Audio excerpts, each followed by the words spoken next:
Faire 10 000 km pour rencontrer un entrepreneur qui a vendu sa boîte pour 46 millions de dollars, c'est ce qu'on va faire avec Alexia. Et c'est ce qu'on vous propose de suivre ensemble dans cette vidéo où on vous montre comment, étape par étape, on se prépare à cette rencontre. Puisqu'en effet, on va aller rencontrer Alex et Leila Hormozi à Las Vegas, dans les locaux d'Acquisition.com, donc le fonds d'investissement qu'Alex et Leila ont monté après avoir vendu Gym Launch pour 46 millions de dollars. Et avec Alexia, comme on a la possibilité d'assister à ce workshop dédié au scaling de business dans les locaux de leur fonds d'investissement, on vous montre comment, étape par étape, on se structure et on se prépare à aller les rencontrer et en tirer le meilleur parti, pour que vous aussi, vous puissiez avoir ce genre de réflexion pour votre business, pour le faire passer au niveau supérieur. Le gros avantage, c'est que leur méthode, elle s'applique à tous les business. Que vous soyez un retailer, que vous ayez un site e-commerce, que vous ayez une agence de marketing digital ou un organisme de formation, leur méthode, elle se concentre vraiment sur la nature même du business. Donc, quelle que soit votre situation, vous allez en tirer des éléments positifs. Donc, ne loupez pas cet échange. Et si le sujet vous intéresse, n'oubliez pas de vous abonner à la chaîne et vous retrouverez également en description de la vidéo la playlist complète qui reprend tous les éléments que j'ai pu partager depuis le premier workshop où j'y suis allé en avril 2024. Et tout de suite, place à la vidéo. Bonjour et bienvenue dans Make Sense, le podcast. Aujourd'hui, avec Alexia, on vous partage comment on va se préparer au workshop avec les Hormozi à Las Vegas. On y retourne en septembre. Hello Alexia. Salut Maxence. Donc, comme on vous le disait, on y retourne. Moi, c'est la deuxième fois. Alexia, c'est ta première fois chez les Hormozi à Vegas, dans les locaux d'Acquisition.com pour faire ce workshop. Donc, la grande question, c'est comment tu te prépares, qu'est-ce que tu vas faire en attendant et surtout, quelles sont tes attentes. Donc, c'est ce qu'on va voir dans cet épisode. Donc voilà, on sait que tout le monde n'a pas les moyens ou n'a pas la possibilité d'aller faire ce workshop. Il faut avoir un certain niveau de chiffre d'affaires, il faut un investissement personnel, financier et en temps qui peut être assez conséquent puisque c'est dans les locaux d'Acquisition.com, comme je le disais, qui sont situés à Vegas pour aller rencontrer toute la team Hormozi. Ça en vaut la chandelle évidemment, mais tout le monde ne peut pas le faire. Donc l'idée, c'est de vous partager le maximum, que ce soit la préparation, ce qu'on va y faire et surtout qu'est-ce qu'on va en retirer après ce workshop pour que même sans aller jusqu'à Vegas, vous ayez quand même des takeaways, que vous ayez des petits cadeaux à mettre en place dans vos business. Donc voilà, si vous aimez les contenus d'Alex Hormozi, de Leila Hormozi et si en tout cas vous voulez faire grossir votre business, vous êtes au bon endroit.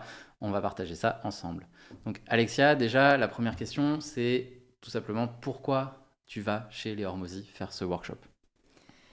Moi déjà, le contexte, c'est de se dire que ça fait déjà aussi un certain moment que je consomme le contenu des Hormozi. Donc ça, je pense que ça a été vraiment la première étape aussi pour moi, de regarder un petit peu son livre sur Offers et son livre Leads, de consommer un peu plus ses vidéos YouTube.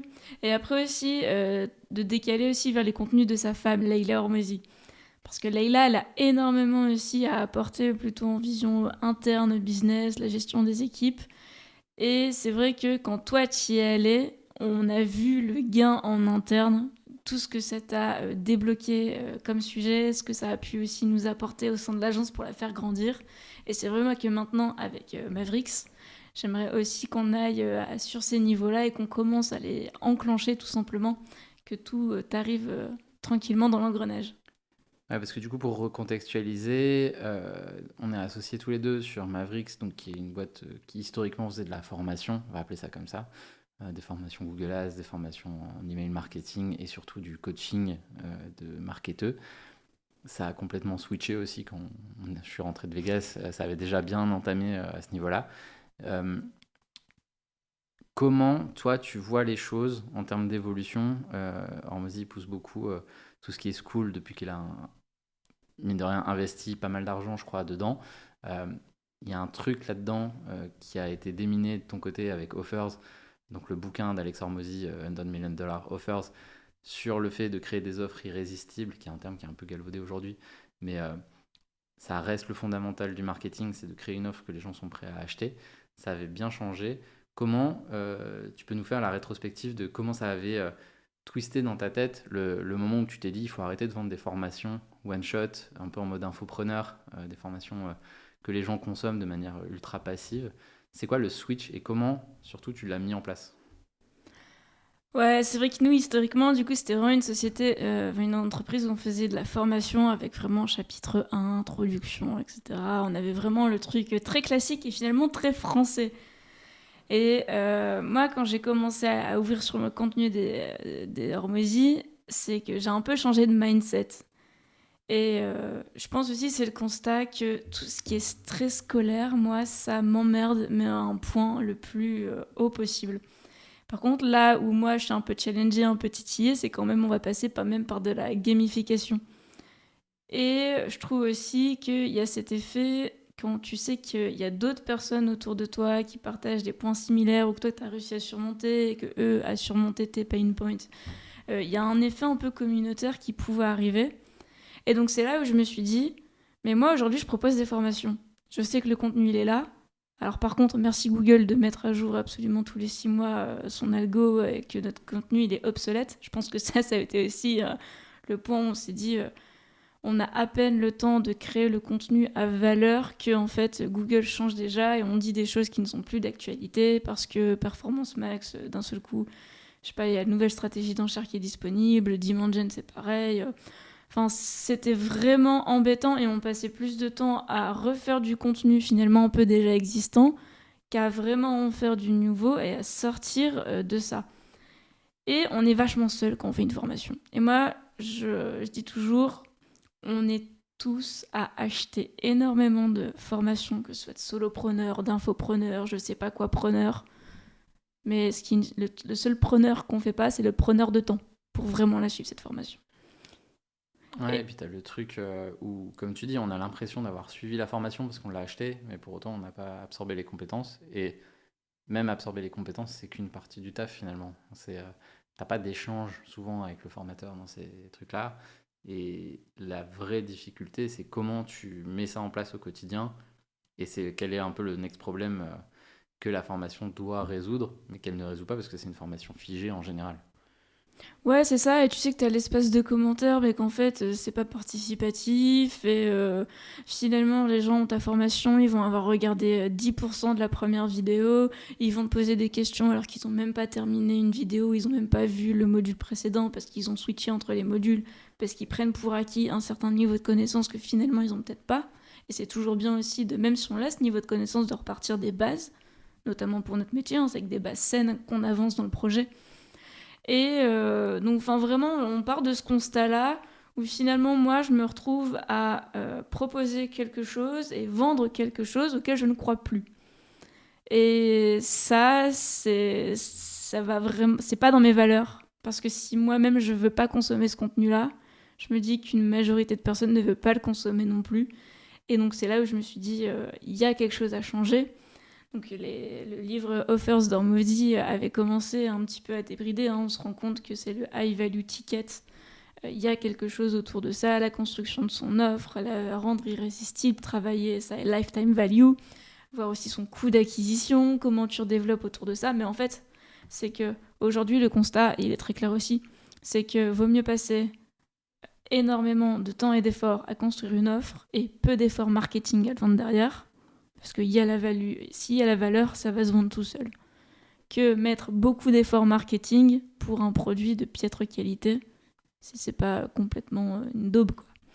Et donc, ouais, il y a vraiment ce truc-là où ça s'est construit. Et donc là où ça a été un peu révélation, c'est de poser et adresser les problèmes. Moi, aujourd'hui, je veux pas avoir une formation où les gens ils sont seuls et ils la suivent pas.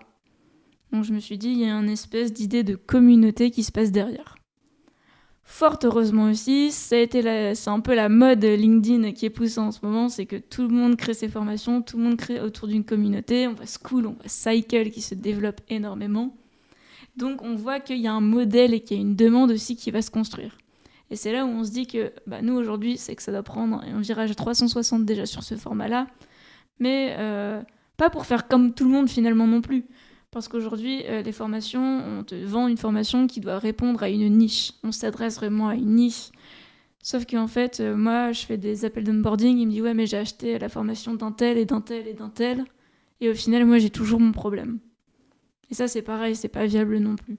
Donc nous, aujourd'hui, on s'est dit « Bon, on a quand même aussi l'agence qui tourne. » Et donc, comment on peut mettre tout ça à disposition, que ce soit l'acquisition de clients, le management en interne, le recrutement de tes ressources, la delivery à tes clients, et en situation d'urgence, parce que c'est ça aussi, toi, quand tu as un client, tu es tout seul, tu es en situation de pleine urgence, mais qu'est-ce que tu fais ? Tu es tout seul. Tu vas pas mettre un post sur LinkedIn pour dire j'ai besoin d'aide. parce qu'en plus le client il va le voir, donc c'est encore plus con. Mais comme tu dis, les pain points, en fait, c'est pas toujours autour de la technique, en tout cas la technique plateforme, que ce soit du SEO, du SEA, du social ads, je ne sais quoi. Ça, c'est un souci, mais au pire du pire, entre guillemets, tu peux trouver l'info si tu as du temps. C'est toujours pareil, tu troques du temps pour avoir l'information. Les formations classiques, c'est un raccourci quand même, tu gagnes du temps, c'est un peu le côté GPS versus carte routière. Le GPS, il t'emmène directement à destination. Mais pour le coup, si tu as un cas spécifique d'onboarding client que tu sais pas gérer, si tu es sur une nouvelle verticale client, un client que tu n'as pas du tout l'habitude d'adresser parce que, je sais pas, c'est un parc zoologique au fin fond de l'Auvergne et que ben, toi, tu avais l'habitude de faire plutôt de la génération de leads, bon, bah, tu sais pas comment le prendre et tu sais pas à qui parler. Donc ouais, cette notion de communauté, ça te fait un cerveau connecté, on va dire, un cerveau collectif, comme dit Napoleon Hill. Et ça t'aide en tout cas à mieux servir tes clients, les servir plus vite et surtout t'enlever de la charge mentale finalement. C'est ça qui manquait aux formations plus classiques, c'est que ça t'enlève pas de charge mentale finalement. Ouais, c'est vrai que c'est ça qui manquait, parce que du coup, on était plutôt dans le curatif que dans le préventif, et c'est aussi pour ça que je me suis rapprochée des Hormozy, parce qu'on voit qu'il y a vraiment toutes les tendances émergentes, elles se passent là-bas, et c'est là aussi où je me suis rendu compte que Las Vegas est un cœur aussi business qui est important. Moi, j'avais plutôt en tête Dubaï, aussi le Portugal. Je me rends compte aussi qu'au niveau business aux États-Unis et à Las Vegas, il y a des choses qui se passent, il y a des choses qui bougent. Et les tendances, il y a aussi des tendances émergentes à aller chercher. Et donc au plus vite aussi on peut être au cœur de ces tendances, au plus vite on peut s'adapter au marché. Et on voit que du coup, c'est aussi là où on crée un peu l'avantage concurrentiel parce qu'on livre mieux à notre cible. Et tout le monde est content finalement d'avoir cette méthode-là qui de toute façon va arriver. Hein. Ça va juste se décaler au fil du temps. Ouais, t'as toujours cet effet d'entraînement où les États-Unis créent des tendances et après ça finit par arriver en francophonie, mais un peu plus tard. T'as le niveau 1, si on reprend un peu ce qui t'amène doucement vers le workshop, là, qui est dans quelques semaines maintenant. Euh, le fait de consommer les livres, le fait de consommer principalement les podcasts et peut-être les vidéos YouTube d'Alex et Leïla, ça t'a déjà aidé à faire ce premier step, on va dire. Euh, le fait que j'y sois allé et que je sois revenu avec 2-3 cadeaux aussi pour la partie Maverick, ça a joué, même si moi j'y suis allé surtout pour l'agence, j'en parle régulièrement sur la chaîne, mais ça a quand même donné quelques popcorn d'idées à ce niveau-là, surtout sur le fait de vendre de la connaissance. On sait que Alex il est fermement opposé au fait de vendre de la connaissance. Par contre, tu peux vendre de l'accountability, tu peux vendre de la résolution de cas spécifiques, et c'est le truc où il dit tout le temps de donner le contenu et de vendre l'implémentation. Donc ça c'est déjà les premières étapes qui ont amené cette réflexion vers de la communauté, mais de la communauté fermée pour le coup. Donc déjà avec du contenu gratuit finalement, il y a déjà eu des énormes steps qui ont été faits. Le fait d'aller à Vegas, ça va te permettre de rencontrer aussi la team des Hormozy, qui est une team de killers. Tu as le head of marketing, head of brand, etc., qui sont des personnes hyper calées, hyper smart dans leur domaine à chaque fois. C'est le head of brand de Hormozy qui a fait toute la ligne édito de cette chaîne YouTube pour le coup, ce qui m'a permis d'aller beaucoup plus vite. S'il y avait un point spécifique que tu penses devoir adresser très rapidement, ou en tout cas qui bloquerait dans ton business, si on pourra revenir après sur la théorie des contraintes, mais c'est quoi la contrainte actuelle de ton business? Je dirais que la contrainte principale, c'est le sales, la partie sales aujourd'hui. C'est là où on a le plus de mal, parce que je pense, toi comme moi, on n'aime pas vendre. Un peu cette image peut-être de marchand de tapis, où on reste aussi peut-être un peu trop humble sur ce qu'on a envie de délivrer. Et nous, on est plutôt aussi des personnes par l'action, avec un bon fit, et plutôt laisser les gens venir à nous, mais finalement, ça marche pas comme ça. Donc, je pense qu'Alex, ce sera le premier à te dire, mais tu prends dans ton téléphone, tu prends 10 contacts, tu vas sur LinkedIn, si tu as 10 000 abonnés, tu prends, je sais pas, 5 000 abonnés, tu regardes dans ta boîte mail combien tu as de contacts, tu regardes sur Facebook, machin, et tu vas contacter déjà les gens que tu connais là-dessus, tu vas leur parler. Puis après, donc ça, c'est la première brique, et tu as toutes les autres briques. Mais ouais, je pense qu'il y a un sujet sur le sales, aussi peut-être du coup le funnel en général à adresser.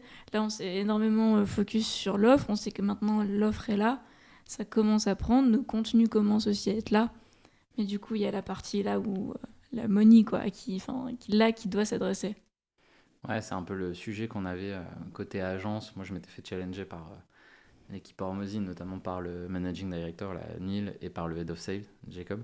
Euh, L'agence, elle est uniquement basée sur de l'inbound, ce qui était une zone de risque selon les méthodes acquisition.com, parce que c'est un canal d'acquisition en particulier qui n'est pas contrôlable. Demain, je me fais striker mon compte LinkedIn, je peux être sûr que mon deal flow, il va baisser, parce qu'aujourd'hui, avec les plus de 19 000 abonnés, forcément, c'est ça qui draine le plus, parce que ça fait 3 ans et demi que je le bosse. Mais je possède pas LinkedIn, c'est pas à moi, je possède pas l'algorithme qui décide du reach. Donc l'idée, c'était de déclencher de la lead gen. Je pense que le closing, toi comme moi, ça va. Euh, c'est pas là où il y a un souci, c'est comment tu contrôles ton flux en entrée finalement. Au-delà de tout le travail qui avait été fait sur l'offre, sur la partie Mavericks, de dire qu'est-ce qui fait en sorte que les gens sont prêts à rentrer dans le programme aussi. Comment tu décides aussi qui ne doit pas rentrer dans le programme pour garder une homogénéité. Ça, c'était un autre sujet. La question, je l'entends, c'est est-ce que c'est sur la partie génération de leads ou tu penses que sales, quand même, tu as des choses à apprendre sur, je sais pas, les scripts de vente ou ce genre de choses, même s'ils l'abordent peu, mais ça peut te donner envie de te renseigner un peu plus sur ces sujets-là. Je pense que ça va rouvrir tout le pan en fait dans son intégralité finalement. Ouais, il y a peut-être plutôt un sujet de génération de leads, mais après de toute façon, on a quand même nous des contacts réguliers avec des clients. Avoir le contact, on sait l'avoir, on sait ce qui drive les gens, identifier des besoins, répondre à des pain points, adresser des douleurs, des solutions. Je pense que ça, toute la mécanique, on l'a. Ça fait toujours du bien de la réentendre, je pense. Et après, ça va être ce phénomène un peu d'engouement parce qu'il y aura d'autres personnes qui vont aussi adresser ces choses-là. Et donc petit à petit, je pense qu'il y a un collectif aussi qui va se construire parce que forcément, les gens vont être à l'hôtel, on va plus ou moins être dans le même hôtel, on va fréquenter les mêmes lieux dans tous les cas. Donc un peu aussi, tu as ce que tu fais pendant le workshop et il y a aussi ce que tu fais en dehors. Après, il y aura toute la partie aussi dans l'avion, le retour, ces choses-là aussi, tu matures un peu tout ce qui a été repris et réappris finalement. Et c'est un peu comme le constat finalement à nous avec nos canaux marketing, c'est que j'ai plein de personnes qui veulent mettre en place des super projets, mais je leur dis mais attends, ta campagne search déjà elle est bancale parce que tes mots-clés tu les tries pas, tu fais même pas attention, repars déjà de ça, de t'assurer que ça t'as la base, et ça fait du bien de la réentendre parce que cette personne-là, elle est au courant que les mots-clés sont importants dans une campagne search. Hein. Mais on le réadresse, on remet, on repose la base et après on va petit à petit voir sur les autres niveaux comment on y va. C'est vrai que ça, c'est le point qui est peut-être sous-estimé et c'est un peu bête parce que avant le dernier workshop, avec mon camarade Valentin, on s'était dit, en fait, la veille du démarrage du workshop, on s'était dit, au pire, on l'a déjà rentabilisé, tellement ça nous a forcé à bosser sur nos business en amont. Pourtant, ils avaient juste envoyé un questionnaire et deux, trois ressources, c'était pas si énorme que ça. Et pourtant, ça te force à prendre ce pas de recul et tu te dis, j'ai quand même mis euh, quasiment 10K sur la table pour y aller. Il faut qu'il y ait un levier, il faut qu'il y ait un gain derrière. Donc, ça te force à y aller le plus préparé possible. C'est comme tu peux aller en tongs au match de foot de la commune de Trifouilly en Artois le dimanche midi. Par contre, pour la finale de la Champions League, là, bah oui, tu vas peut-être prendre les dernières chaussures à crampons de marque qui marchent super bien et tout. Bah, en fait, la question elle est un peu débile, c'est pourquoi tu mets pas tes chaussures à crampons hyper géniales de la mort tout le temps en fait. Dès que tu as un match, bim, tu vas et tu vas à fond. C'est c'est ça qui est forcé, on va dire, par l'investissement. Mais on le dit souvent, c'est comme quand tu prends un coaching et que ton coach te dit quelque chose, mais comme tu as payé le coach, ça devient vrai alors que tu l'avais déjà lu 22 fois sur Internet. Ça, c'est le pire, en tout cas, quand tu t'en rends compte. Et il y a plein de use cases comme ça où t'avais la réponse, en fait. C'est juste, t'as pas voulu mettre chaussure gauche, chaussure droite, comme disait Zinedine, et t'as pas été jouer le match comme il le fallait. Donc là, je pense que tu as plein de réflexions en tête qui arrivent avant Ouais, d'y c'est aller. ça, c'est que je me dis, tu vois, les Hormozy, je pense que leur première entrée quand ils rencontrent des gens, c'est elle est comment ton offre. Donc ça, je me dis, hop, ça, c'est check. Après, il va te dire de ton contenu. Et il n'y a pas que les Hormozy, hein, je crois, il y a une vidéo de Gary Vee qui est sortie il n'y a pas longtemps, où une dame veut lui poser une question, et Gary Vee, il lui demande, tu publies combien de fois par semaine? Je crois que c'est même Par par jour. jour. Et la dame, elle veut se justifier de machin, elle veut pas lui répondre, elle essaye quelque chose d'autre. Et lui, il ne fait que répéter, que répéter, que répéter. Et en fait, à un moment, comme il lui répond pas, il s'en va. Et donc là, la dame accepte enfin de lui dire que elle publie 2 fois semaine et encore. Et du coup, Gary Vee lui dit quoi ? Publie et tu reviendras. Et moi, je veux pas arriver avec ça, parce que les Hormozy vont te dire strictement pareil, je veux pas arriver avec ça. Donc offre, je sais que c'est checké, le contenu, ça reste en cours. Et donc après, je veux rester sur d'autres niveaux. Et donc c'est là aussi où je veux maximiser la valeur. Je sais pourquoi j'y vais. Et donc je sais que le reste, c'est toujours à améliorer, bien sûr. Je publie encore aujourd'hui pas assez. Mais petit à petit, ça rentre dans les mécanismes et ça commence. Je pense que mon objectif, c'est que j'arrive à Vegas. C'est même plus un sujet. Ouais, pareil, tu auras fait le travail en amont, tu auras la bonne paire de pompes avant d'aller sur le terrain, on va dire. Et tu as le sujet aussi, c'est le focus. Souvent, ils en parlent. Ça, c'est le sujet qui est peut-être le plus dérangeant pour toi comme pour moi. C'est sur le fait que Hormozy te dirait, en fait, il faut tout couper à part ton business principal. On a des boulots en parallèle de ce projet. Comment tu le perçois, comment tu le vis? Parce que je pense qu'il y a des cas, alors on a tous envie d'être l'exception, mais tu peux pas faire un programme qui est dédié aux personnes du marketing si tu fais pas toi-même du marketing au quotidien. C'est un peu la seule excuse qu'on peut se trouver, mais je sais pas si tu as une autre vision de ce focus ou ce défocus. Ah, c'est vrai que c'est carrément un sujet, hein. J'ai tendance à dire, sur la partie Mavericks, il y a des choses qui sont pas faites, mais par contre, sur l'agence, là, le taf, il est fait, c'est amélioré, etc. Mais je pense que j'ai aussi un autre sujet qui va être le contrôle. Et c'est là où on peut reprendre, c'est la matrice EAD, je crois. Donc, c'est éliminer, améliorer, déléguer. Automatiser. Et donc je pense qu'avec il y a des choses où moi je reste trop dans le contrôle. Peut-être qu'aujourd'hui je délègue pas assez, alors que je prends quand même aussi dans mes missions. Je dois automatiser aussi certaines choses, je le fais pas parce que je suis toujours en last minute. Et ça, c'est un gros défaut que j'ai depuis que vraiment je suis toute petite. Tu peux me donner 2 mois pour faire un projet, tu peux être sûr qu'il sera fait dans les 48 heures avant de le rendre. Et j'ai déjà prêté des exercices où je rends des écrits assez similaires, où je les fais à 2 mois avant, pendant 2 mois, l'autre pendant un week-end. En termes de notation des résultats, etc., je sais qu'il y en a un autre. Celui que j'ai fait en last minute, il est meilleur. C'est pas bien. Je dois être en capacité de focus et de délivrer sur la longueur. C'est quelque chose que je travaille. C'est compliqué. Mais ouais, je pense qu'il y a un souci de focus. Parce que forcément aussi, on sait que Mavericks, c'est le projet un petit peu... C'est notre side business. On a objectif de le faire croître, de vraiment en apporter quelque chose de vraiment canon. Ça, ce sera un gros mot pour les Hormozy, side business. Ce sera un gros mot. Et donc, mais ouais, il y a le main business qui reste l'agence. Et donc là, il y a aussi des éléments de vigilance à adresser, à mener. Et là, on commence à faire ça de mieux en mieux. Moi, je suis aussi sur la période estivale aussi, parce que je fais beaucoup de sport en compétition, tout ça. C'est aussi mes excuses, hein, c'est du loisir. Et là, je me dis, moi, je suis dans une période où, il y a l'agence, il y a Mavericks, et il y a que ça. Parce que finalement, il y a 24 heures dans une journée. Ça, c'est Schwarzy qui dit ça. On a tous les mêmes 24 heures, organize your day.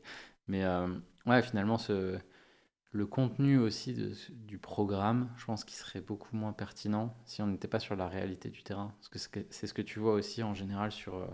de l'infopreneuriat avec des gens qui du coup vendent des programmes, des formations, etc., qui au final ne font pas le vrai travail qu'ils te disent faire au quotidien finalement.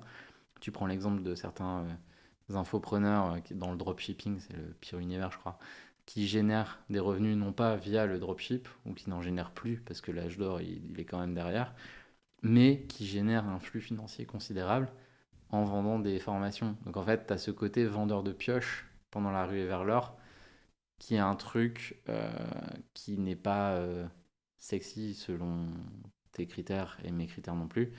Et ça, pour le coup, je pense que ça peut s'entendre et ça se respecte. Ouais, c'est ça aussi, hein. Moi, quand tu vois, de toute façon, on va partir dans le dur là.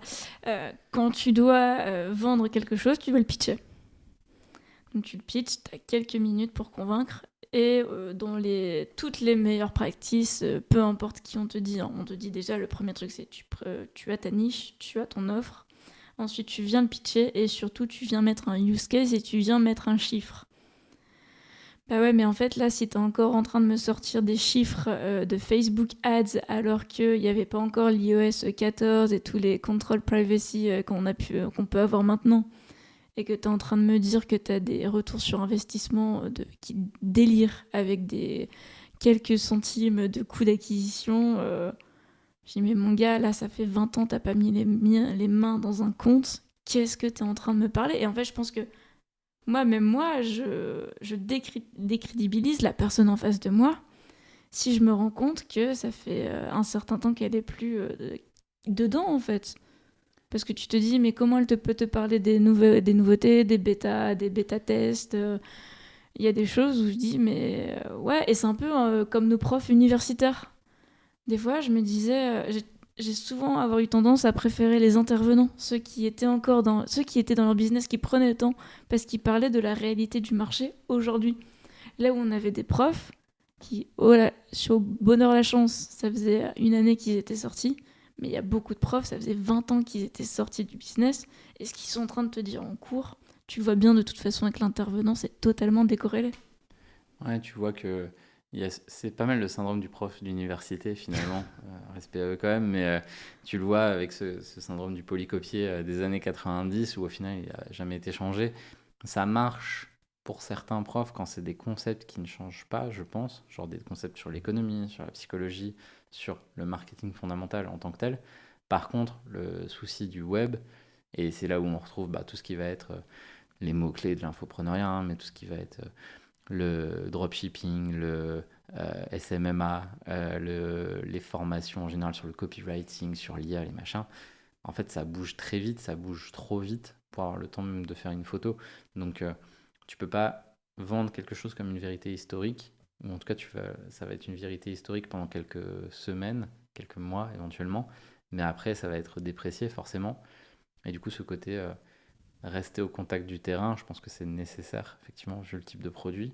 Et euh, mine de rien, tu as aussi ce côté produit vivant qui fait la boucle avec ça, où tu peux plus facilement, je pense, interagir avec des pairs finalement, parce que c'est des personnes qui font la même chose, mais juste dans un environnement différent, une géographie différente, avec une typologie de clients différente, etc. Mais on se rejoint autour d'un concept principal qui est le fait de délivrer des services en marketing digital. Ça, c'est le point commun de tout le monde, on va dire. Et donc de devoir apporter de la valeur à ton client en permanence, comment tu prouves la valeur, comment tu stimules la LTV, etc. Enfin, toutes les problématiques que peut avoir un consultant ou un patron d'agence marketing. Et c'est pas une photo sur les grandes théories du marketing digital en 2020, quand le e-commerce fait des croissances insensées à 3 chiffres, qui du coup ne veulent plus rien dire en 2024, quand tu as des crises de l'énergie qui sont passées, quand tu as des crises politiques, etc. Et ça, le fait de rester au contact du marché, tu peux le faire qu'en étant au charbon, comme on disait. Et c'est vrai que c'est sain. Par contre, oui, tu fais pas 35 heures, je pense, aujourd'hui. Non, peut-être 35 heures de même pas de sommeil. Non, ouais, forcément, je les compte même pas en fait les heures. C'est là aussi, moi, je me dis, je travaille avec passion, c'est ce truc-là où moi, je suis comme un gosse quand je suis dans les comptes. J'ai l'impression, c'est comme quand je jouais à Pokémon sur la DS quand j'avais 6 ans. C'est toujours ce petit truc où tu as envie de monter de niveau et tu vas chercher ton expérience, tu montes et tu vas d'une arène à une autre. Et puis en fait, au final, t'as la ligue et t'as ton drac au feu, t'es trop content. Et donc je pense que c'est vraiment aussi, moi je gamifie énormément mon quotidien. Ce qui fait que, ouais, je crois, si je prends l'exemple d'hier, une journée de 7-8 heures sur l'agence, j'ai enchaîné sur quasiment autant. Donc un petit café, un petit Berocca Boost. Et c'était reparti à 7h, 23h hier. Mais ma journée, je l'ai même pas vu passer, je m'en plains pas, c'est pas tous les jours comme ça non plus. Et j'ai adoré ma journée d'hier parce que je sais que le taf il est fait et je suis contente que ce taf là il est enfin fait et qu'il soit même, on commence aussi à en voir tous les aboutissants finalement parce que je le vois quand on parle de la satisfaction de mes clients, j'adore avoir le retour. Et attention, c'est parce que c'est pas pour autant que je vais pas assumer que j'ai jamais des clients où des fois ils n'adressent pas des petits points où ils le sont moins. ça, le monde des bisounours, on va totalement le bannir. Mais en fait, c'est qu'en état, aujourd'hui, ils savent que vraiment, je retrousse mes manches et je vais à fond dans un compte. Ils savent aussi que c'est vrai que Mavericks, c'est basé sur l'agence, mais l'agence aussi, elle porte Mavericks parce qu'il y a tout ce travail de veille, de formation. Et il y a vraiment un vaste commun qui fait que aujourd'hui, vraiment, tous ces efforts-là, je les mets au sein de Mavericks, au sein de l'agence, et ça ne porte que à la valeur. Et t'as Hormozy qui avait fait un post il y a pas longtemps de toute façon en disant il faut normaliser la semaine où on travaille 6 jours sur 7 de 6h à 22h je crois. Donc tu peux pas trop aller à Vegas les rencontrer en disant non moi je fais 35 heures. Pour eux, de toute façon 35 heures c'est la semaine de 4 jours je crois. Donc c'est limite un hobby supplémentaire. T'en as qui vont faire de la peinture, des maquettes, mais au final le, le fait de t'améliorer en marketing digital, de bien traiter tes clients, de partager avec tes pairs, finalement, c'est comme tu dis, c'est comme jouer à la console, quoi. C'est ce qui te nourrit encore plus que juste aller te poser devant Netflix le soir, finalement. Mais c'est ça, et puis j'ai envie de te dire que le cerveau, il peut pas couper, on n'est pas des robots où c'est mode perso, mode pro activé. Moi, des fois, je vais faire les courses et je sais pas, j'ai une idée de fou. Et je me dis, ouais, faut que je la note là, quelque part, dans un mémo, un Slack, un petit email. Parce que là, j'ai une idée, ou à chaud, mon client avait un souci. Je savais pas l'adresser, je savais pas le résoudre. Puis à tête reposée, j'y repensais quelques heures après, quelques jours après, je me dis, waouh, mais en fait, je pourrais peut-être tester ça. Et là, c'est très bête, mais j'avais implémenté quelque chose sur un compte. Et je me suis dit, ouais, bon, c'est cool. On avait fait un test sur un autre canal, sur un de mes clients. Et j'ai laissé le truc tourner. Je me suis dit, bon, on va voir les premiers résultats qu'on en obtient. Forcément, les ROAS, ça, c'est pas ultra optimisé. C'était le but du test. Et là, je me dis, mais attends, le test que j'ai fait là, en fait, je peux l'implémenter de l'autre côté.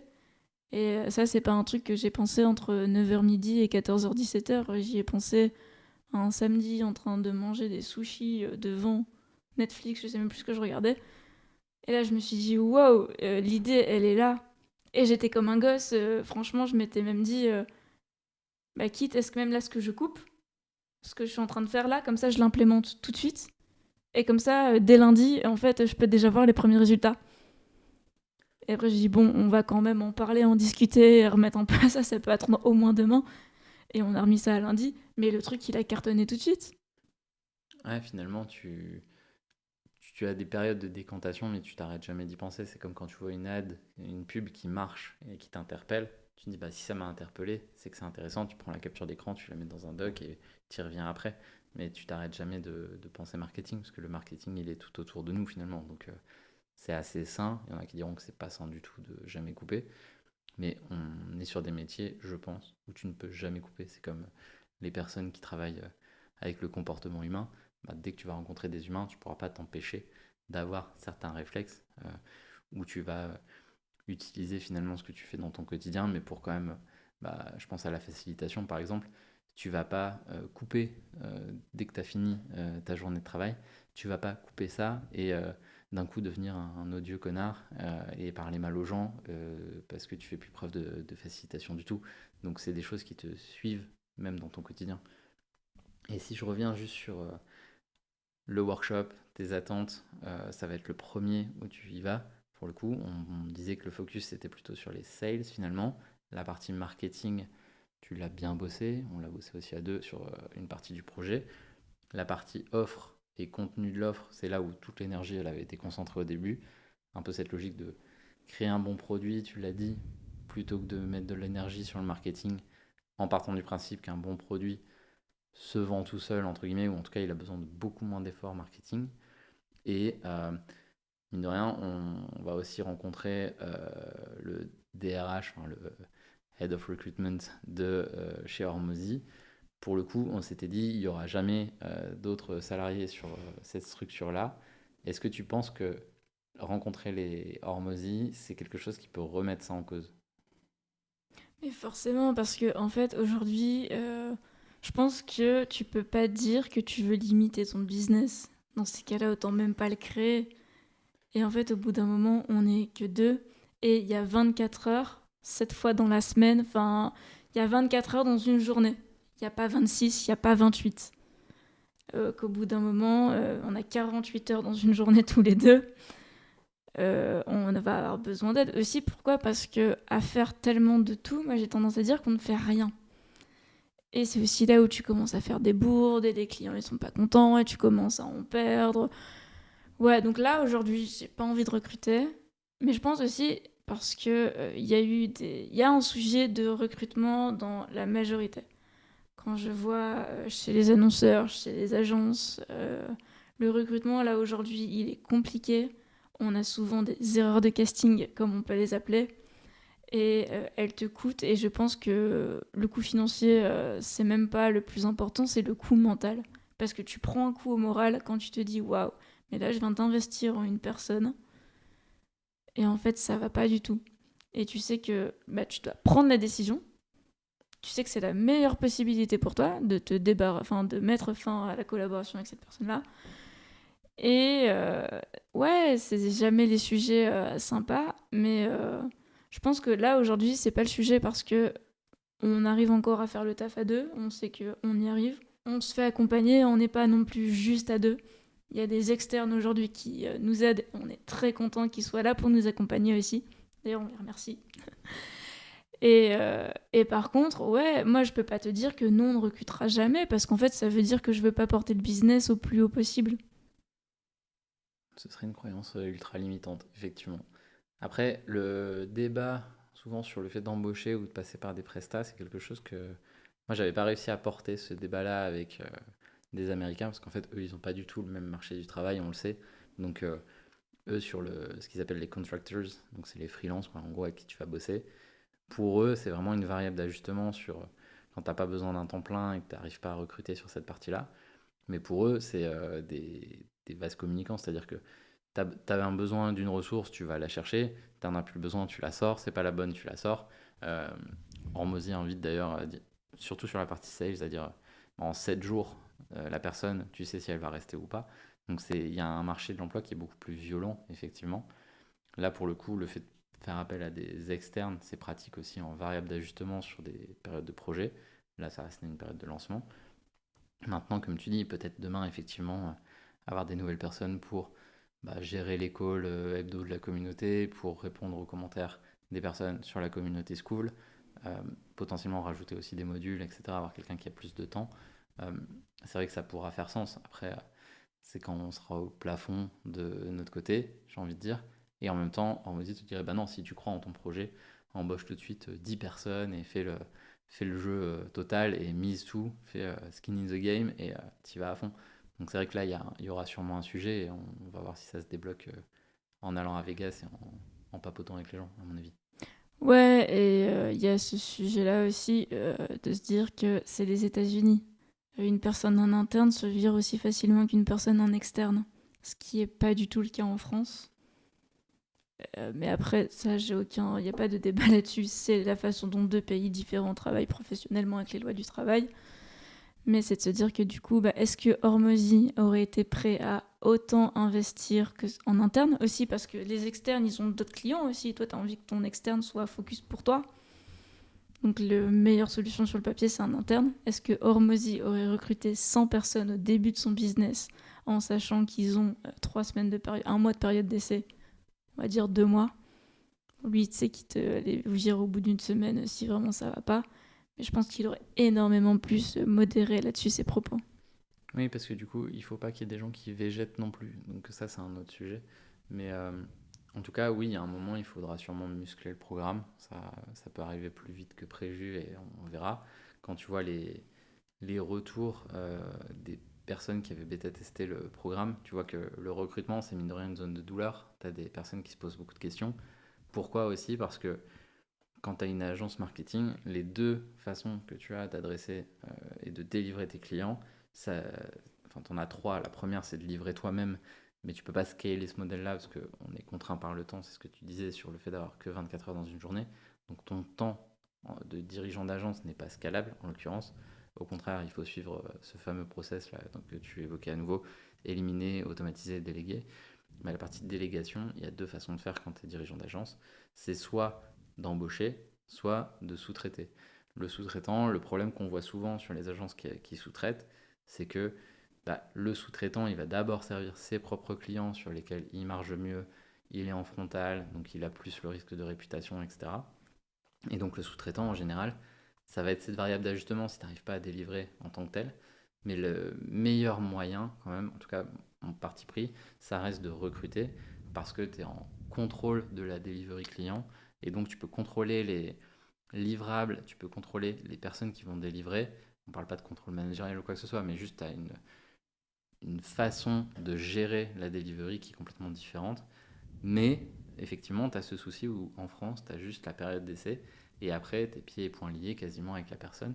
Et ça fait très peur à un dirigeant d'agence parce que souvent, les agences, ça va rester des petites structures, ça va être des TPE, ça va être des PME. Et donc, l'impact d'une personne toxique, moi j'ai connu, t'en as qui viennent foirer le mood d'une équipe, foirer les process, foirer la delivery client. Et à l'inverse, tu recrutes des pépites, pour le coup maintenant on n'a plus que ça à l'agence, qui vont être vraiment des fers de lance, qui vont avoir une delivery client qui est au top, parce que aussi, tu as bien bossé le process pour sourcer les candidats, pour les recruter et les scorer, pour les onboarder et les mettre à jour sur tes propres process d'agence, et aussi comment tu les fidélises après, parce que quelqu'un qui est toxique, quelqu'un qui est mauvais, tu es très content s'il s'en va, donc tu es très content de le faire partir. Par contre, quelqu'un qui est très bon, comment tu fais pour le garder? Parce que tu as un coût au départ d'une bonne personne qui est conséquent. Donc tu as tous ces aspects-là à prendre en compte. Et pour un dirigeant d'agence, ça fait beaucoup, beaucoup, beaucoup à manger. Ça fait beaucoup de charges aussi. Et l'intérêt du programme, finalement, c'était pas tant d'aller aider les gens à mieux gérer leur campagne Facebook Ads, mais finalement, la brique recrutement, c'est quelque chose qui avait été demandé avec pas mal d'ardeur pour le coup. C'est sûr qu'ils ont tous tellement. Je croyais qu'ils allaient se déboîter la tête, tellement ils hochaient fort la tête en affirmant finalement que le recrutement était vraiment un souci. Et tu vois dans le visage, l'expression, que c'est un vrai sujet de douleur. Parce que là, tout le monde a une personne en tête pour se dire ah ouais, mais là, j'y ai laissé des plumes avec une personne. Et c'est là où tu vois que la partie offers là, du bouquin d'Hormozy, c'est intéressant parce que si tu fais un programme sans aller faire cette étape, ce que tu avais lancé avec Shadow Agency, c'était un programme de bêta test, et je suis content de t'avoir suivi sur cette idée-là. C'est des personnes où tu vas délivrer gratuitement la valeur, qui vont te fournir du feedback. Le feedback, finalement, c'est une forme de rémunération, donc il n'y a pas un échange, une transaction financière, mais c'est des personnes avec qui tu vas avoir un canal de communication privilégié, et donc tu affines ton offre. Ça, sans offer, ça aurait été très compliqué à faire finalement. Donc sans la conception qu'il y a derrière le bouquin d'Hormozy, ça aurait été compliqué à faire.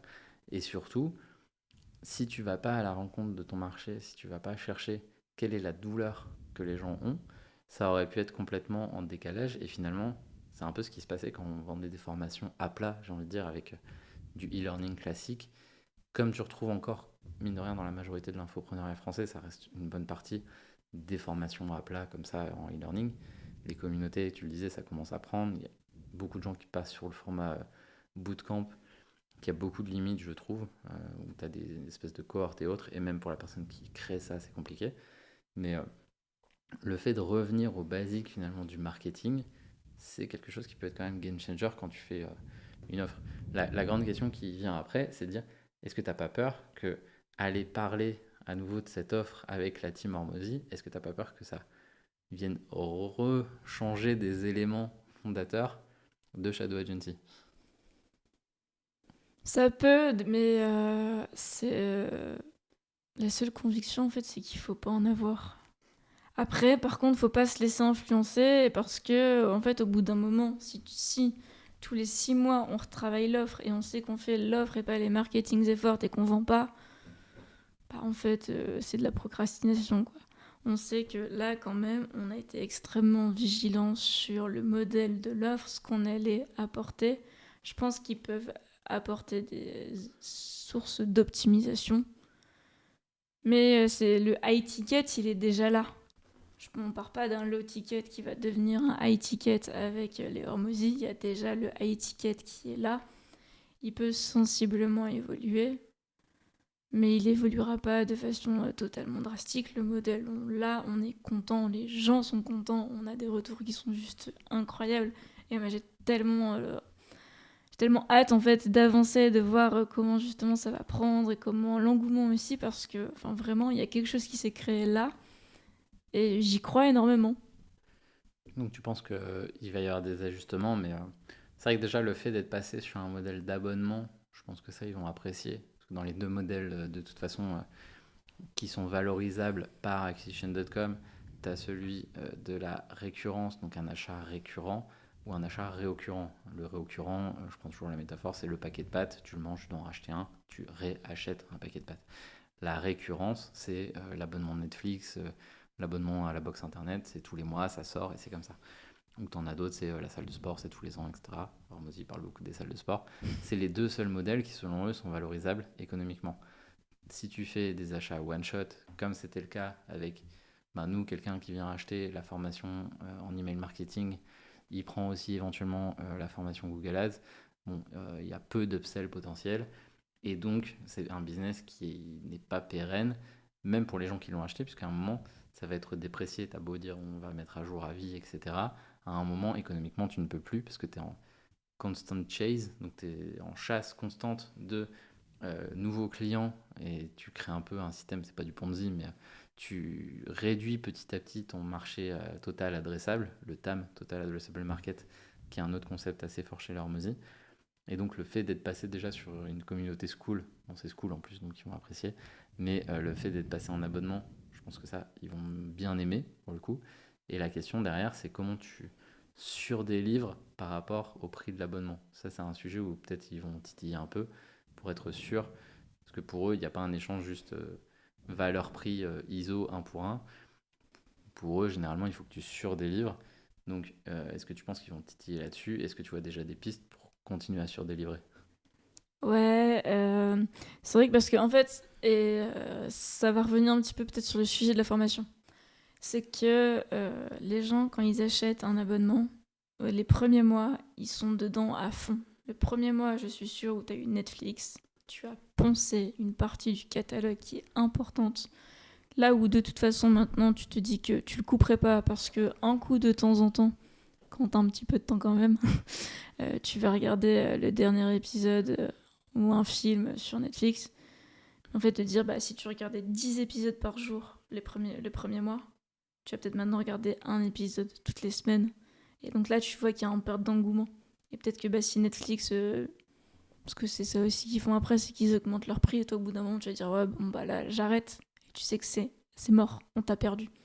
Par contre, et donc c'est là où moi je veux énormément miser, c'est quand t'arrives. Parce que quand t'arrives, t'es vraiment chaud, t'es prêt à passer à l'action, t'es pas passif, t'es actif.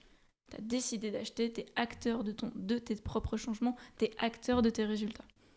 Et donc l'idée, c'est de montrer très rapidement, j'ai pas encore la temporalité, mais je pense qu'en 30 jours, on peut le faire totalement, c'est de montrer qu'en 30 jours, l'argent que tu as investi, tu l'as déjà rentabilisé. Tu l'as dit toi-même, avant d'arriver au workshop chez les Hormozy, la veille avec Valentin, tu avais déjà rentabilisé tout ce que tu avais investi. Et donc moi, c'est ça le but, c'est de se dire que sur les premiers jours, j'ai pas la temporalité encore, c'est de se dire que ouais, je vais te forcer, je vais t'embêter, je vais te dire de faire le travail et tu vas le faire. Et je vais aller te titiller, on va aller ensemble travailler tout ça. Je vais te faire adresser ta lifetime value, je vais te faire adresser pourquoi les gens ils churnent, je vais te faire adresser pourquoi les gens ils sont satisfaits. Je vais te dire, là, on va poser les choses et se dire, bon bah ok, maintenant on travaille sur quoi? Et regarde, il y a telle étape, il y a telle étape. Et donc en 30 jours, tu as déjà récupéré ton abonnement. C'est un peu la notion, c'est Leïla qui en parle beaucoup plus que Alex sur le coup, mais le time to value, c'est à partir de quand je reçois de la valeur par rapport à l'investissement que j'ai fait. Tu prends l'exemple, on a une collègue qui a acheté une maison euh, à bâtir. Bah, la maison, tu mets beaucoup de temps à avoir la valeur, alors que tu vois l'argent petit à petit qui s'en va, parce qu'à chaque étape de construction, tu te fais ponctionner d'une partie du montant total, mais tu n'as pas encore de valeur qui est délivrée. Tu as des parpaings qui sont empilés les uns sur les autres sur une parcelle qui t'appartient même pas presque, et t'as pas de valeur qui revient en échange. Alors qu'à l'inverse, tu vas acheter euh, un pain au chocolat ou une chocolatine, selon où les gens nous écoutent, à la boulangerie, tu le manges en sortant de la boulangerie, bon bah t'es content, t'as eu ton time to value qui était hyper court. Donc en fait, l'idée, même sur du service, c'est d'avoir le time to value le plus court possible. Donc c'est un peu ce que tu dis. Et après, ça me fait penser à une autre notion qui était sur celle de traquer les KPI. En fait, ils sont très très chiants, les Hormozy et Acquisition.com en général, sur le tracking des KPI. Et tu le vois, ils mettent de plus en plus en avant ces workshops justement aujourd'hui. Mais je me demande à quel point ils ouvrent un peu les vannes sur ça, parce que dès que tu prends un call de qualification pour le workshop, tu as quand même une mini vidéo de Elaïla qui te demande d'avoir tous tes KPI qui sont bien traqués, qui sont clean. Donc t'as la notion de time to value, ils challengeaient un peu moins dessus, mais tu avais tout ce qui était leur fameux ratio LTV sur CAC, tes coûts fixes, la marge, le profit en pourcentage aussi. Et tout ça, finalement, c'est des maths, hein, on en revient là. Et c'est un peu comme une salle de sport, finalement, ce genre de programme, c'est que tu peux quand même traquer quelle fréquence les gens utilisent la plateforme, qu'est-ce qu'ils vont voir dans la plateforme, qu'est-ce qu'ils demandent, sur quel type de post, parce que sur School, tu as les petites vignettes là, sur les posts entre les questions techniques, les wins, etc., tout le système qui avait été mis en place. Tu peux voir quelle est la catégorie qui génère le plus de questionnements, quelle est la catégorie où les gens interagissent le plus, etc. Et finalement, c'est un vrai jeu de matheux d'aller voir tout ça. Et c'est ça qui va être intéressant. Et c'est peut-être là où ils vont te challenger sur le fait de suivre les bons KPI, parce que ça reste assez récent comme lancement. Donc, est-ce qu'on a déjà ces KPI? Est-ce qu'ils sont bons ou pas? Ça, c'est une autre question. Tu as le ratio LTV sur CAC, finalement, comme c'est à l'année, ça va être dur à calculer au début. Mais cette notion de à quelle fréquence est-ce que vous parlez aux membres de la communauté? Est-ce qu'ils participent au live hebdo? Quel type de questions ils posent? Est-ce qu'il y a des manquements dans le programme, etc. C'est des choses sur lesquelles on peut se faire challenger à Vegas. Et à raison, en fait. Si on ne les a pas, ce sera normal de se faire challenger là-dessus, à mon avis. Ouais, c'est vrai que c'est des choses qu'on devrait recommencer à mesurer et c'est pour ça là où je me dis, c'est y penser tout de suite. Tu vois, là, on a commencé à faire des événements, on a quand même 100% de nos bêta-testeurs qui sont connectés et qui sont acteurs dans le live et 100% ont parlé pendant ce live, ont pu dire un petit mot. Donc je me dis, c'est des choses qu'on doit continuer aussi à mesurer. Il faut aussi mesurer la satisfaction qu'on en obtient pour voir un petit peu quand est-ce que ça décroche.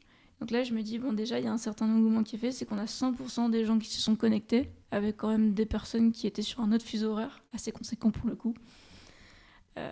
Et donc, ouais, ce sera des petites choses comme ça, à te dire, bon, bah, s'il y a plus de questions, je sais pas moi, ouais, sur le recrutement, comme tu le disais, bah, c'est que ça mérite d'être adressé au sein de notre dans un module. Ça devient un module en fait à part entière, ça devient un tag à part entière, ça devient peut-être des sujets de live à part entière et on continue à évoluer là-dessus. Parce qu'en fait, l'idée encore une fois, c'est de se dire que on sait que les gens, on les a ciblés, on sait que c'est ce type de profil-là qu'on veut aider. On a commencé à adresser selon nous ce qui était plus difficile. Forcément, il y a des choses qui pour nous sont faciles, pour eux sont difficiles. On les a peut-être pas encore identifiées maintenant, mais eux ils vont nous le dire et on va commencer à alimenter. Et donc à la fin, Shadow Agency, on a un système pour les agences de marketing digital qui est totalement viable, peu importe ton souci, que ce soit un souci avec un client, un souci en interne, un souci technique ou je sais pas encore d'autres, bah nous on sait l'adresser. Et on vient s'entraider, on vient se nourrir entre nous, on sait s'aider. Et là, il y a un truc qui vraiment qui fonctionne. Où on sait qu'il y a des process, il y a des choses qui sont faites.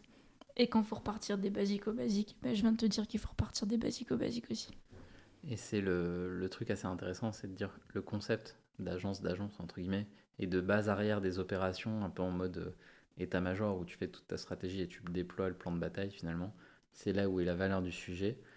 Et réussir à isoler cette valeur, ça a été possible qu'en repartant des basiques de l'offre, aussi simplement soit-il dans le bouquin d'Ormozy, parce qu'il n'a pas réinventé l'eau chaude, il a simplifié et décomplexifié des concepts historiques. C'est ça qui est très fort dans son approche. Et pour le coup, ça me fait penser à un élément, on en avait déjà très brièvement parlé, mais est-ce qu'on peut dire aujourd'hui que Mavericks, donc, qui est la boîte qui héberge le programme Shadow Agency, est-ce qu'on peut dire que c'est une boîte qui est Hormozy native presque, qui est née de tous les concepts d'Hormozy mis en pratique sur notre expérience de consultant en agence de marketing digital? Ah mais je pense qu'on peut totalement l'affirmer parce que en fait, à l'heure d'aujourd'hui, je ne sais même pas si nous, on aurait décidé de s'associer pour créer une telle entreprise si on n'avait pas consommé Offers et les contenus d'Hormozy. On s'est quand même rendu compte qu'il y avait un besoin sur le marché qui était là et qu'il était mal adressé, mal solutionné sur le marché, en tout cas ici chez nous. Et on s'est dit, bon, bah, comment on fait en sorte qu'on a construit une offre qui répond à une demande. C'est les principes basico-basiques. Donc, ouais, je pense qu'aujourd'hui, sans Alex Hormozy, sans son livre Offers, on se serait même pas associé. Mavericks Media, Shadow Agency, ça n'existerait même pas. Et c'est vrai que c'est marrant d'être aussi Hormozy native et pour autant d'être aussi défocus pour le coup. Parce que si je dézoome un peu, on a tous les deux trois jobs, si on prend tout ça, mais qui se nourrissent très bien. Si on reprend, on fait tous les deux des missions de transition où on est dans les entreprises un peu comme un salarié et on a un rôle dans l'entreprise.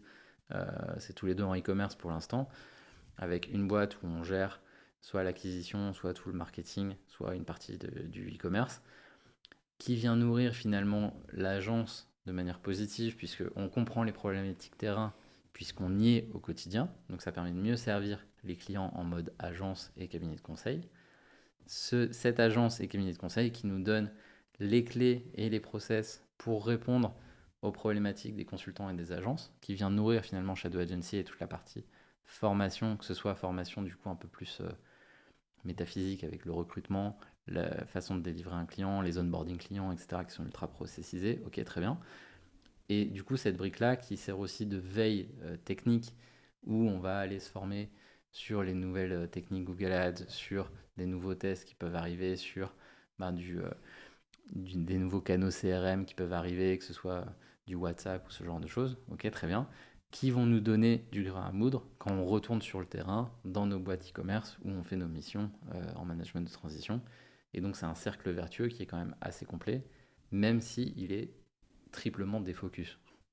Ouais, et ce qui a d'hyper paradoxal, c'est que moi, quand j'ai commencé un petit peu parler sur qu'est-ce qu'allait être Shadow Agency et Mavericks Marketing, on m'a dit, mais attends, t'es en train de créer un truc, on appelle un truc, c'est un truc à la base, un truc qui va te permettre de mieux former tes concurrents et que du coup, bah, potentiellement, vous allez pouvoir, vous, aller chercher à l'agence moins de clients, moins les servir et machin. C'est là que je leur dis, mais non, en fait, parce que bah, c'est ce que tu disais avec le TAM. Déjà, il y a un marché adressé qui est hyper large. Les annonceurs ont besoin d'agences. Pas toutes, quand tu as les solutions en interne, enfin bref. Il y a un marketing, il y a du paid marketing qui est développé chez la plupart des annonceurs. Il est en interne ou en externe. Il y a quand même beaucoup qui... Je pense qu'aujourd'hui, il n'y a pas de e-commerce qui ne se fait pas accompagner d'une agence. Ne serait-ce que pour se faire auditer une fois de temps en temps, pour se dire que bon, bah ok, en interne, c'est bien géré. Ou comment on ressort de ça, comment on fait mieux. Je pense qu'aujourd'hui, une agence travaille des annonceurs travaillent forcément avec des agences où ont tout intérêt à le faire. Parce que c'est plutôt aussi de se dire, est-ce que tu fais quelque chose parce que c'est une habitude ou parce que c'est toujours une bonne pratique. Et ça, c'est hyper important. Donc moi, aujourd'hui, non, je ne forme pas mes concurrents à faire mieux que moi. C'est de se dire que de toute façon, il y a tellement de marchés à adresser. On a des personnes qui se sont ciblées, je sais pas, dans l'immobilier. Il y en a d'autres qui vont être ciblées sur de la génération de leads ou sur des marchés hyper spécifiques. Il y en a peut-être qui sont même en Colombie. Enfin, et donc non, c'est pas forcément des clients que nous on aurait chez MS4D. Et de toute façon, on est plutôt ok avec ça de se dire que ces personnes-là, elles ont besoin de se former au même titre que les annonceurs finalement. Et donc c'est pas un serpent qui se mord la queue. On ne forme pas nos concurrents à être meilleurs que nous. On forme des personnes à adresser un marché de la meilleure façon possible. Et comme on disait, ça te pousse aussi à être meilleur dans ton business puisque tu te nourris des problématiques des autres et tu te nourris des bonnes pratiques des autres. Et c'est un peu, on est tous les deux sur des groupes, euh, limite mastermind ou communauté d'experts, dans ton cas sur la partie SEA, internationaux, où tu vois que tout le monde fait plus ou moins le même métier, mais d'une manière différente, avec une approche différente. Et il y a des gens avec qui tu ne bosseras de toute façon jamais au quotidien parce que tu t'entends pas avec eux, mais tu arrives à vivre dans la même communauté parce que vous vous retrouvez autour d'un élément qui est purement technique, qui est purement factuel, et vous avez tous les deux la passion du beau geste, comme ils disent dans Kaamelott, où tu partages des éléments qui vous font grandir tous les deux, c'est cool, mais c'est pas forcément des gens avec qui tu vas aller prendre un verre, etc. Mais c'est intéressant d'échanger avec eux parce que ça te fait de toi un meilleur marketeur pour le coup. Et c'est vrai que dans tous les cas, tu vois, moi j'avais rencontré des personnes à Vegas qui ont aussi une agence de marketing digital que j'ai recroisé par la suite, mais on n'est absolument pas concurrents. Même si l'agence Make Sense, du coup, on a une partie du business qui est aux US, ça c'est un sujet. Mais il y avait un autre gars qui était en Alaska et une autre qui était en Australie. Bon, est-ce qu'on est concurrents? Non, on n'est pas concurrents du tout. On partage des problématiques, on grandit. Et passer 2 jours avec ces personnes-là, ne serait-ce que voir leur approche, ça m'a rendu meilleur sur ma partie patron d'agence pour le coup. Donc ça, c'est aussi le genre de rencontre peut-être que tu vas aller chercher lors de ce workshop. On verra qui participe ou pas. Mais ce qui est cool, c'est aussi de te créer un bucket de personnes qui ont des mindsets similaires. Donc là, on ne parle pas forcément de la technique comme c'était le cas là, mais moi, je garde contact avec une partie des gens du workshop. On fait des coffee break visio réguliers pour voir comment on avançait. Il y a aussi cette notion d'accountability qui est intéressante à aller chercher parce que c'est cool d'avoir des gens qui te poussent à être la meilleure version de toi-même finalement. Ouais, je pense que c'est tout aussi important aussi de ça. Un petit peu, tu sais, comme quand tu as fait tes études et que tu as un peu ce point avec les anciens et en fait, tu te rends compte qu'il y a un tel qui travaille à tel endroit et un tel qui s'est lancé, l'autre qui a tout plaqué pour partir vivre en Australie. C'est un peu le point d'étape où tu dis, bon bah ok, on a partagé un bac à sable commun. On a travaillé dans ce bac à sable, on a construit des choses et puis après on est parti. Et chacun fait son bout de chemin. Et par rapport à ce que j'avais dit sur cette aire de jeu, comme je l'appelle, qu'est-ce que t'en as fait vraiment? Moi, je vois, j'ai des amis, enfin des connaissances qui me disent toujours, j'irai travailler en Australie, mais je suis trop contente de voir qu'ils travaillent en Australie et qu'aujourd'hui ils se développent. Et un peu, tu vois, à l'image du workshop à Las Vegas, c'est de rencontrer des gens, savoir un petit peu quelles sont leurs problématiques, toujours un peu aussi de s'entraider, parce qu'il y a des choses où on va pouvoir discuter, parce que les hormosis ne sont pas, ont pas la science absolue, ils peuvent pas tout savoir, ils peuvent pas tout apporter, ils peuvent pas tout délivrer. Donc il y a aussi d'autres gens qui vont énormément t'apporter. Et avec les personnes que je vais rencontrer, ouais, c'est de se dire, bon voilà, moi je sors de là, mon objectif c'est ça. Et ne serait-ce que parce que je l'ai dit à quelqu'un, ça me donne un engagement à aller le chercher et à atteindre cet objectif-là. C'est un peu aussi chauvin, il y a des gens qui fonctionnent pas du tout comme ça. Moi, je sais que dire quelque chose, ça me pousse aussi à m'engager à vraiment le faire. Et vu que j'ai vraiment envie d'atteindre mes objectifs, je vais vraiment y aller, je vais aller chercher. Et après, ouais, c'est continuer à rééchanger avec ces personnes-là et te dire ah, mais c'est trop cool, t'as déjà atteint ton objectif, attends, c'est quoi le prochain? Ou ah mince, en fait, c'est plutôt en train de faire la tendance inverse et ça va pas. Attends, mais tu te souviens, Leïla, il t'a dit ça, ou Alex, il t'a dit ça. Et tu pourrais peut-être repartir de ça et vas-y. Et ouais, des points d'étape comme ça aussi avec les gens autour de toi, comment ils vont t'apporter, qu'est-ce qu'ils vont t'adresser. Puis moi, je suis quelqu'un qui fonctionne énormément avec les gens, ne serait-ce que là, quand je te dis la formation, pour moi, je trouve ça trop nul de faire juste une formation. C'est bien d'être avec des gens, d'échanger et de partager. Donc c'est la même chose avec le workshop, c'est la même chose avec les gens qui vont participer au workshop. Et justement, sur le workshop, donc là, c'est dans quelques semaines, ça approche. Tu commences à t'y préparer, là, tu regroupes un peu tes chiffres, tes questions, tes problématiques, tu révises peut-être un peu du Hormozy. On aura sûrement l'occasion de refaire un petit épisode building public avant pour voir comment tu te sens avant d'y aller et c'est quoi le mood juste avant avec les problématiques, si elles ont bougé ou autre. Et surtout, peut-être ce que tu as appris entre deux en recompilant tout le contenu des Hormozy, en rechallengeant tout ça. Ce serait quoi le contenu marquant des Hormozy que tu recommanderais à quelqu'un qui découvre les Hormozy? Alors déjà entre offers et leads, je sais pas trop. Je pense que de toute façon, tu peux pas faire du leads sans l'offre et une offre, elle se suffit pas, faut avoir les leads, donc ça fait déjà un. Mais c'est trop facile un peu comme réponse. Alors du coup, je vais répondre à la vidéo dont la miniature, elle paye pas spécialement de mine, mais le contenu de cette vidéo, il est génial, d'Alex. C'est la vidéo avec la blueprint. La blueprint to $1 million ou Ouais, ouais. celle-ci. Oui, c'est vrai que la miniature elle était un peu dégueu, mais ça restait la vidéo la plus costaud, effectivement, où il met tout le petit chemin. Finalement, c'est un bon résumé offers et leads et une partie des concepts de base d'acquisition.com finalement. Donc c'est vrai qu'elle est pas mal celle-là, surtout pour les jeunes business. Ouais, elle était plutôt cool. Je l'avais téléchargée en offline pour la mettre dans l'avion avant d'y aller, pour au final me rendre compte que j'avais le wifi dans l'avion. C'est pas un autre sujet, mais pas assez pour streamer, je pense. Donc, dans tous les cas, ça faisait pas de mal et ça remet dans le mood, effectivement. C'est une bonne vidéo. Oui, puis ça te met tout de suite dans l'ambiance parce que si je dis pas de bêtises, c'est cette vidéo où dès l'intro, il a construit un petit mur de briques et il arrive, il te défonce ce mur de briques et il arrive avec sa blueprint. Dire bon bah voilà, là on vient de casser des croyances limitantes, Casser les on a cassé tout ça et vas-y on va tout reposer à plat sur la table. Donc je trouve que c'est hyper aussi illustré. Et toi du coup ce serait quoi le contenu, surtout que pour toi c'est la deuxième fois? Moi, c'est plus sur le leaflet, donc le petit bouquin qu'on a eu au workshop, que je retrimballe partout avec moi et mon carnet de notes. Je me suis un peu, pas isolé, je les regarde encore, les contenus qui peuvent sortir, mais je me refocus vraiment sur le cas spécifique de l'agence, avec toutes les notes que j'ai prises spécifiques à l'agence en tant que telle. Et là où tu as beaucoup de généralité sur son contenu en ligne, bah, le fait d'avoir déjà passé le premier workshop à bosser sur l'agence, bosser sur la contrainte, donc la contrainte principale de l'agence, qu'est-ce qui l'empêche de faire levier et de passer au niveau supérieur. Et ça, j'essaye de rester focus là-dessus et de ne pas repartir en me disant ah bah oui, il a fait une vidéo sur le closing, etc., qui a l'air intéressante. Moi j'ai un taux de closing de 80%, donc entre guillemets je m'en fous un peu. Donc je reste focus sur les vraies contraintes de l'agence en tant que telle, que j'avais documenté sur la chaîne là, dans ma vidéo et post-workshop et post-workshop 2 mois après. Pareil, je mettrai les liens quelque part par ici, je ne sais pas où.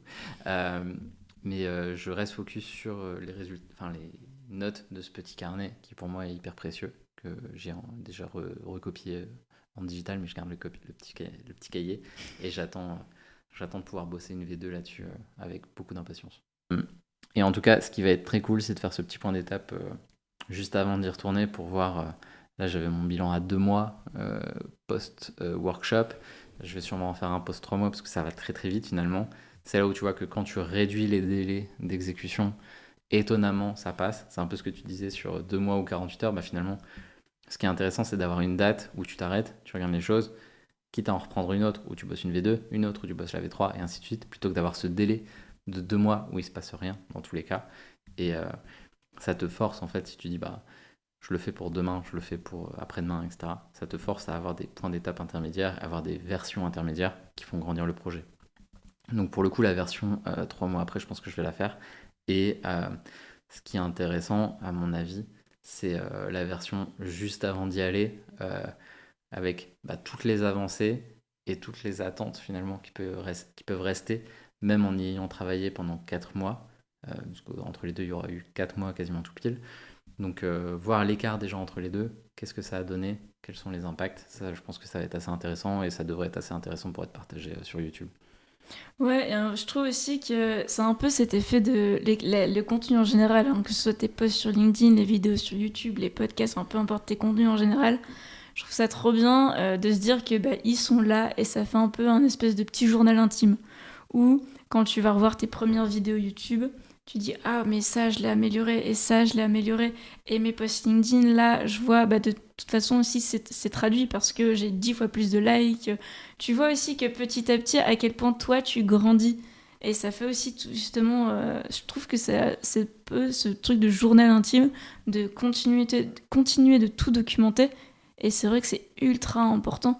De toute façon, aujourd'hui, quand tu prends des formations, quand tu vois des contenus, on va te dire de tes morning routines, elles vont toutes te conseiller de ne pas prendre de café, de prendre plutôt je sais pas quoi, et de faire du journaling le matin, ou c'est pareil quand tu veux, bah, comme de toute façon on le disait avec les objectifs, tes objectifs, faut les écrire avant, faut les préparer, et c'est des choses. Et donc je trouve ça trop bien, c'est de se dire ouais, on écrit les choses.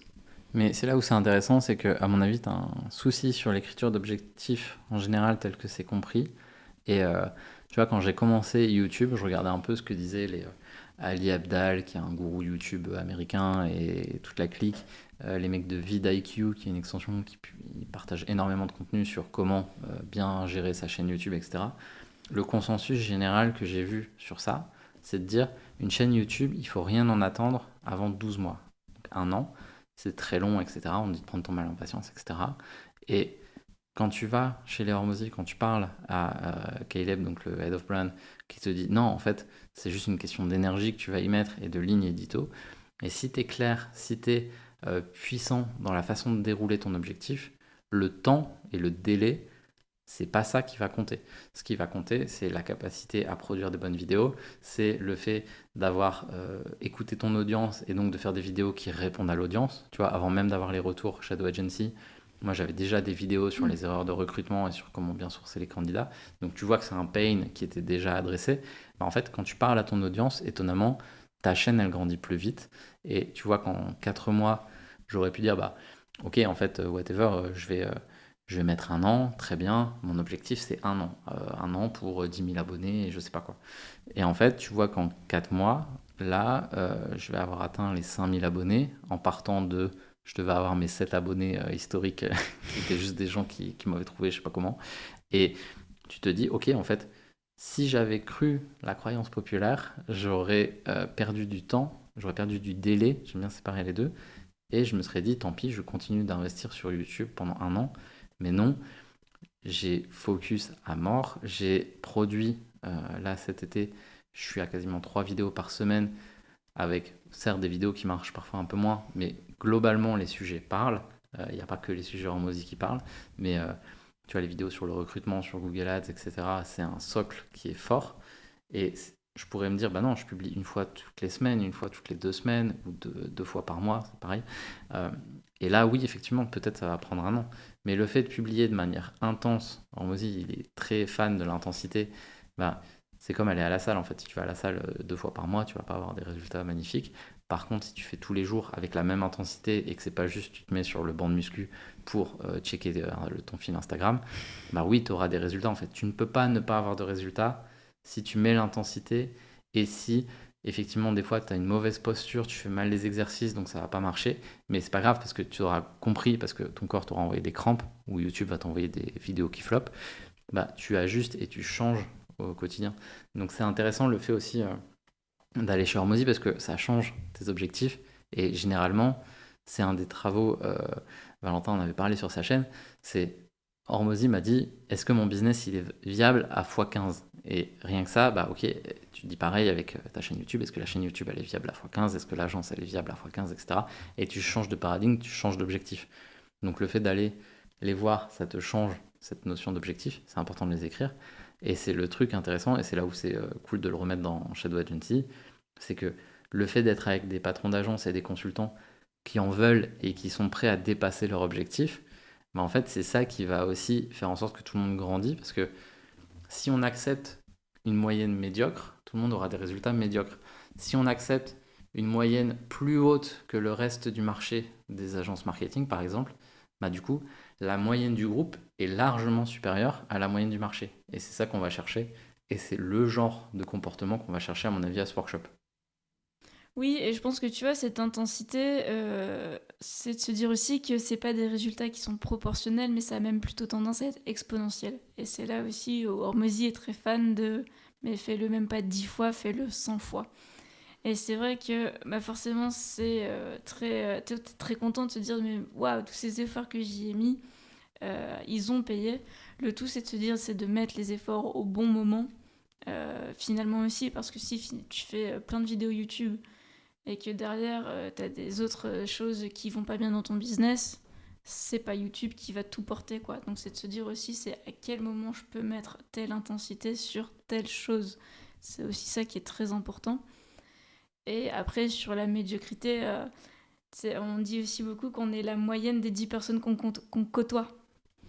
Et donc je pense aussi qu'il y a de ce phénomène-là où, bah ouais, si déjà tu t'adresses pas aux bonnes personnes, forcément que tu as une lifetime value qui est à 4 mois quand la web margin de marché est à 10 mois et que tu sais que tu pourras aller pas chercher 15 mois ou 24 mois. Donc c'est déjà très important et c'est aussi là où on se dit, il y a tout un point, c'est qu'au début, c'est compliqué de dire non à quelqu'un qui est prêt à acheter ton produit ou ton service. Mais en fait, c'est de se dire que si durablement cette personne-là, elle va ne te poser que des problèmes et pas des solutions et que de toute façon elle va te churner parce qu'elle pourra pas être contente, tu peux pas lui donner ce qu'elle veut, et elle aura pas ce qu'elle veut. Donc c'est vraiment dans les deux sens, la relation elle est conflictuelle dans les deux sens. Donc c'est te dire du point de départ, toi tu as réussi à identifier que c'était pas quelqu'un à closer et tu le fais pas. Ouais, c'est encore plus vrai dans les communautés et même dans les workshops et autres. C'est de dire que tu dois pas laisser rentrer des éléments qui vont faire baisser la moyenne presque. Mathématiquement, tu es obligé, mais il faut pas la faire baisser trop. En tout cas, il faut pas faire baisser la médiane, on va dire ça comme ça. Et c'est ce qui explique, à mon avis, aussi le succès des masterminds, parce que tu retrouves une homogénéité de profil qui est forte. Et tu as beaucoup de masterminds qui se sont créés où il y avait trop d'écart entre les plus grands et les plus petits. Le truc, c'est un problème au niveau des masterminds, ça c'est un sujet. Au niveau des communautés, c'est pas grave si c'est en chiffre d'affaires uniquement, que cette moyenne elle est changeante, tant que le mindset et l'envie d'avancer est là. C'est euh, c'est ça qui est intéressant quand tu es sur cette logique de communauté, c'est que tout ne se raisonne pas en chiffre d'affaires. Mais je te rejoins sur le fait que on a la médiocrité qu'on mérite, entre guillemets. On, on doit faire en sorte de bien s'entourer, de préserver son espace. Et c'est pour ça que c'est intéressant d'être justement dans cette logique de communauté, parce qu'à l'inverse, si tu côtoies pas ces personnes-là qui vont t'aider à passer au niveau supérieur, ben, ton business il va stagner. Et un business qui stagne, il a vocation à réduire, à décroître. Et ça, c'est un problème. Et c'est aussi le genre de choses que tu vas chercher dans des workshops comme les Hormozy finalement, parce que en termes d'écosystème, tu vas chercher des gens qui en veulent, sinon ils n'iraient pas se casser les bonbons à aller jusqu'à Vegas pour faire ce workshop avec les Hormozy, même s'ils sont fans d'Hormozy ou quoi que ce soit. En vrai, les Hormozy, on s'en fout un peu, quoi. C'est tout le concept qu'il y a autour et la vulgarisation qu'ils arrivent à en faire. Mais tu crées un écosystème de gens qui en veulent et c'est pour ça que tu peux, à ce workshop, sympathiser avec des mecs qui font de la photo, avec des mecs qui retapent des chaises dans leur garage depuis 4 générations, avec 10 salariés qui sont dans un entrepôt vieillissant, etc., mais qui veulent croître. En fait, c'est le truc qui réunit tout le monde et t'as pas besoin de personnes qui sont là juste pour faire de la figuration, en fait. Et ça, c'est important et c'est pas toujours évident à trouver, surtout sur des programmes soi-disant sélectifs, on les connaît, les programmes où tu as le bouton postuler alors qu'en fait ils prennent tout le monde, ce qui n'a aucun intérêt en fait. Donc c'est hyper intéressant d'être sélectif, clairement. Et à contrario, je pense qu'il faut aussi ne pas l'être. Parce que, et ça je crois que c'est quelque chose aussi qui est avoué par les Hormozy, hein, c'est de se dire que si toi t'arrives, je sais pas, en sup, t'as l'impression que t'as un gala, on va dire. Un gala, t'as des business, tu sais que c'est qu'un gala autour du business, t'as payé ta place. Et en fait, là, tu vas te rendre compte que t'es dans un cercle de personnes où c'est toi qui fais le plus de chiffres, c'est déjà toi qui fais les meilleurs, tout ce que tu fais, c'est meilleur que les autres. En fait, ce qui va se passer, c'est que toi, t'es venu, t'as pris ton temps, t'as investi aussi pour ça, et qu'en fait, c'est les autres personnes qui vont apprendre de toi, mais que toi, quand tu vas sortir de là, t'auras rien appris. Et donc, il y a aussi ce phénomène-là où moi, faut quand même faire attention. On n'est pas trop large, mais on n'est pas trop précis non plus, parce qu'il faut que chacun puisse apprendre des autres aussi et de se porter vers le haut. Et c'est là aussi où je pense qu'avec Shadow, on tient quelque chose, c'est que d'avoir adressé plusieurs points par les modules, il y a des gens qui vont être très forts dans un domaine et d'autres un petit peu moins, et d'autres, ça va être l'inverse pour d'autres personnes, et ça va vraiment bien se compléter, ça va faire une belle convergence au sein de la communauté qu'on a aujourd'hui. Ouais, carrément. Et pour revenir justement toujours à notre workshop, hein, on va bientôt partir. Ce serait quoi le sujet sur lequel tu vas bosser là très prochainement euh, et sur lequel on peut faire un petit état des lieux dans la prochaine vidéo? Ça va être le contenu et l'engagement. Avec ce qu'on disait, c'était le time to value, qu'on puisse mesurer ce time to value, nous, chez nous, et continuer à voir tous les autres contenus tout autour. Ok, bah écoute, on te retrouve très vite sur la chaîne en tout cas pour en parler.